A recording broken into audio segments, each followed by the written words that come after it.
Temos consciência que, a partir desta data, já formados no ensino médio, vocês partirão para a vida.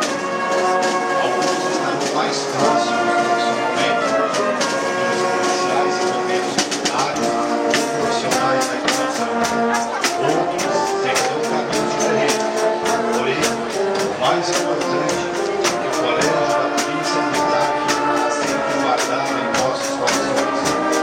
Dessa forma, o comandante, em nome dos oficiais, professores e funcionários do Colégio da Polícia Militar, parabenizam e desejam sucesso nos mais diversos caminhos que percorrerão durante a vida.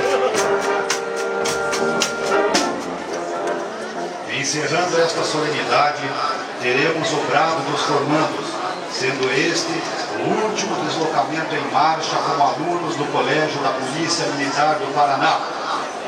Atenção, formandos! Fora de forma!